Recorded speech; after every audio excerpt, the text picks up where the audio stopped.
Olá, eu sou a Carolina, uma das pastores da CB Vida, e hoje nós vamos falar do livro de Reis, 1ª e 2ª Reis.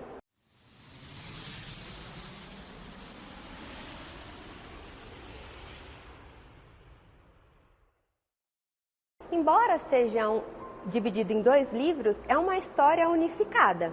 A gente vai observar um movimento significativo na história do reino de Israel, especificamente na construção do Templo de Salomão, porque esse livro vai oferecer um marco por meio dos reinados. Então é importante a gente ficar bem atento a essa história, apesar de ser um pouco densa, ela reflete toda a Bíblia. Como eu disse, embora seja um livro separado em nossa Bíblia, eles foram originalmente escritos como um livro contando uma história unificada, que começa no livro de Samuel. Davi unificou todas as tribos de Israel em um reino, e Deus prometeu que da sua linhagem viria um rei messiânico, que ele estabeleceria o seu reino sobre as nações e cumpriria as promessas feitas a Abraão.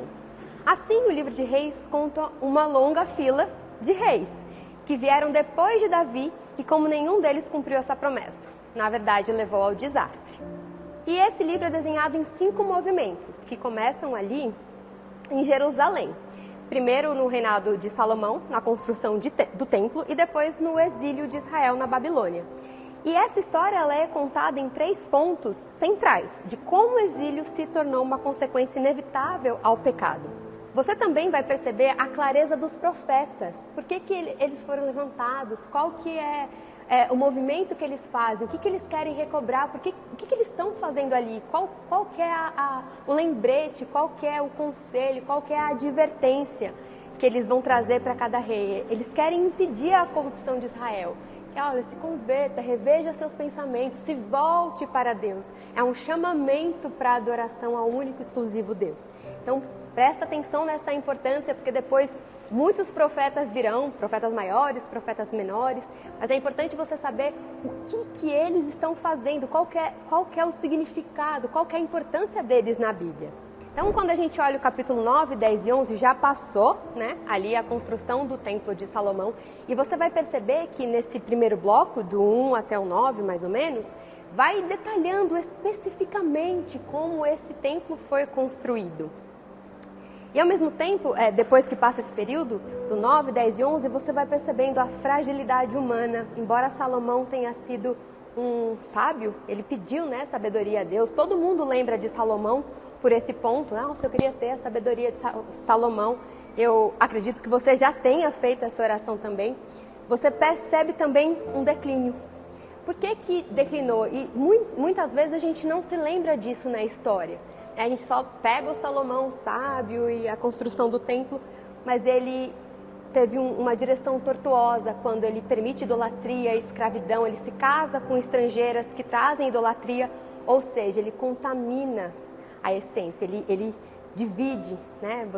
Ali naquele momento ele deixa de devotar uma adoração exclusiva a Deus, e aí é um declínio. E aí eu queria também que você voltasse para Deuteronômio 17 e percebesse que essas diretrizes foram dadas por Deus. E você vai vendo uma a uma cair, porque Salomão corrompe todas elas. No capítulo 12, você vai perceber o período após a morte de Salomão e a subsequente divisão do reino de Israel em 2. O reino do norte, que é Israel, e o reino do sul em Judá. Este evento teve um impacto significativo na história dos filhos de Israel e influenciou o desenvolvimento das suas práticas religiosas.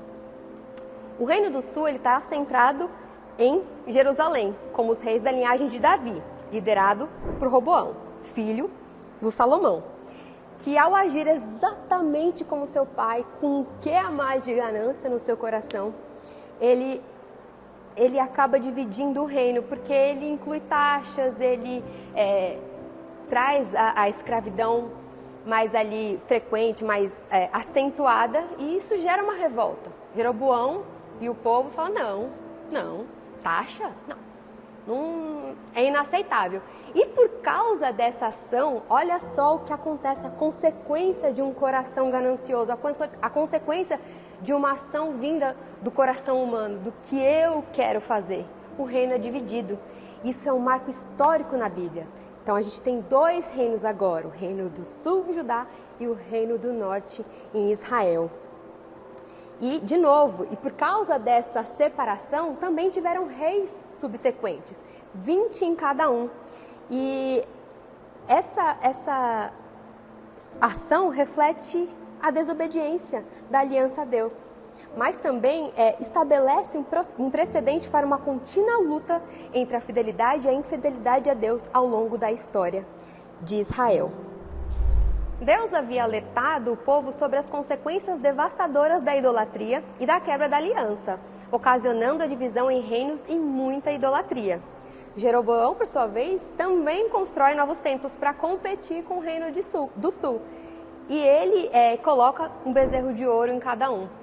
Olha só a idolatria sendo acentuada aí.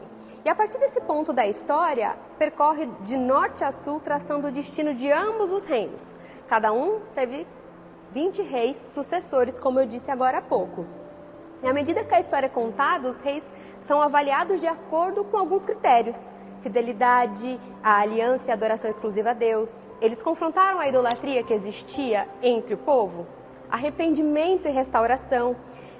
Eles demonstram essa importância do arrependimento e da busca da restauração após falhas. Essa disposição para voltar-se a Deus, mesmo em meio ao pecado, destaca a graça divina e o perdão. E de acordo com esses critérios, não é encontrado reis bons em Israel. 0 de 20. Olha que triste. E aí, de novo, a importância dos profetas. Eles vão ajudando esses reis a relembrar se eles estão cumprindo esses critérios. Então, nenhum deles em Israel cumpriram. Já em Judá, a gente vê 8 desses reis com uma classificação positiva. Isso é muito bom. E o que conecta o papel dos profetas, figura-chave na história de Israel, porque eles falavam sobre Deus, eram vigilantes da aliança e chamam a atenção para a idolatria e a injustiça entre os reis e o povo, lembrando constantemente Israel do seu chamado para ser luz entre as nações e para que obedecessem aos seus mandamentos, os mandamentos da Torá. Assim, os profetas desafiaram a Israel a se arrepender e a seguir a Deus. Então, é sempre um chamamento, um lembrete, um cuidado. O que será que eu quero que você faça? Percebe aqui o quanto Deus está cuidando do povo? Ele não está contente, ele manda uma providência, ele manda um alerta, ele manda um cuidado. Povo, volta para mim, povo, eu amo você. Estou enviando alguém para te alertar. E olha só, de novo eu quero apontar ali para o que eu acabei de dizer. A consequência do coração e da ação do homem resultou em divisão. E a divisão leva o pecado e o pecado leva a destruição. Mas Deus, no seu amor, na sua soberania, no seu cuidado sem fim, quer sempre resgatar o seu povo, quer sempre um relacionamento com o seu povo. E Ele usa pessoas para se relacionar, Ele usa pessoas para lembrar do quanto são importantes para Ele.